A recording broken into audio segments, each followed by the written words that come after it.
Right, morning folks, welcome to this week's video. In the forest today, haven't been down here for ages.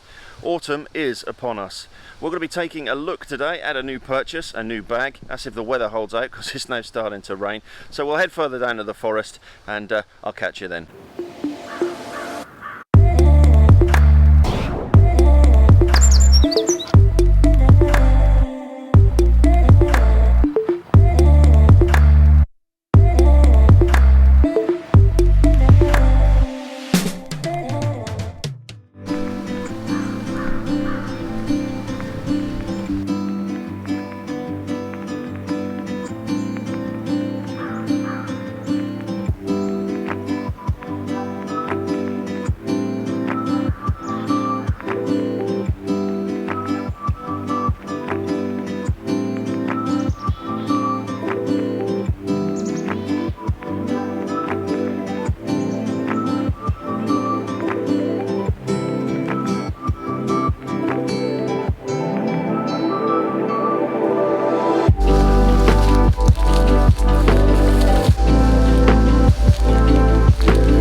Definite change in the season today. It's been so muggy the last couple of days, and at last we got a bit of rain.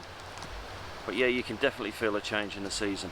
Anyway, we're here to take a look at this. So I've wanted one of these bags for absolute ages, but I just couldn't justify spending 230 quid.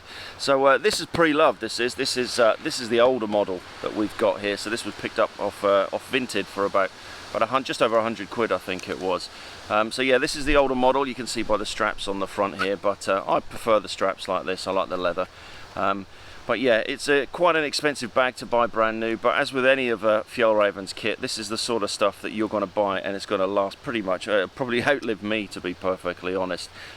There's no false economy when it comes down to any Fjällräven kit.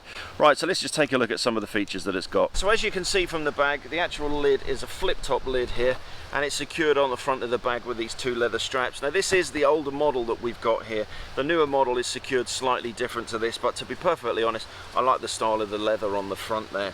The lid itself has a pocket that runs across the front just there, where you can store a few bits inside of there. I've just got knives and a lighter and a few other bits for the camera inside of there.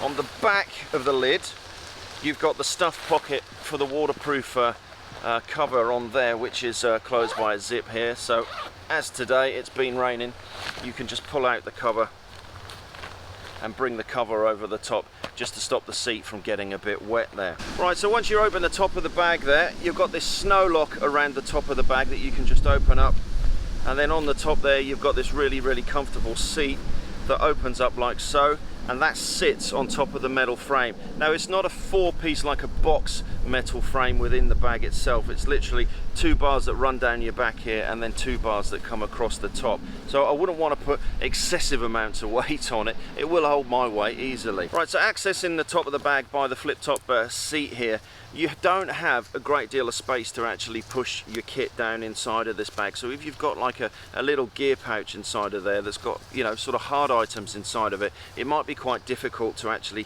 fit it between the pieces of metal on the top there, and that's where the access on the front of the actual bag comes in really handy. So you've got a zip along the top here, and then you've got a zip that runs down the right hand side of the bag, so you can completely open the front of the bag there. So if you've got bigger items, you can stuff them in from the front. And it also helps, like I was showing earlier on, is if you're sitting on the actual bag and fishing from it, you haven't got to get up and open the seat. You can access all of your gear from inside of the bag. The great thing about this bag is the inside of this is bright orange, as you can see, so it does give a bit of light inside of the bag from reflected light, when you want to be looking for gear that's inside of your bag. Right, so looking at the sides of the bag, so on both sides of the bag you've got this daisy chain webbing running down each side of it. So this is here so you can fit optional extras like the Singi pockets onto this. We've got one of the small open top Singi pockets here, which is what I use to stick. I've got my water bottle in at the moment, but I normally stick my rod tube into that pocket, and it's held with that strap as well. And then just on the other side of the bag there, we've got a piece of bungee which I'll just shove a landing net down on the side of it. And then on both sides of the bag, you've got these two handles here which you can use to move the bag about. So just a few specs about the bag. It is a 27 litre bag. That's not including the optional side pockets that you can purchase separately. Comes in two colours. You've got a stone grey and you've got a dark olive. It's made with the classic Fjallraven material, the G-1000, and it also has a reinforced waterproof base as well. So the bag itself weighs 2.1 kilos, so it's not a light bag, but remember that you've got quite a heavy metal frame inside of it as well. It's really comfy to wear, I must say. On the back of the bag here, you've got a nice padded back here, so you can't feel any of the metal frame inside of there. And I just noticed the bottom here, you've got two loops here, one on each side, so I'm guessing you could get a waist strap for the bag as well.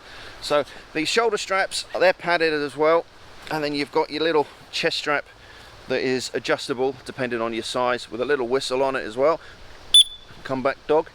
And yeah, so really comfy bag to wear, really comfy bag to use. So as any of Fjallraven's gear, you know, it's well made and it's really well thought of. I love all the little nicks and knacks on this bag. The fact that you use it as a seat, you can access the gear from the front, you can stick all the bits on the side that you want as well.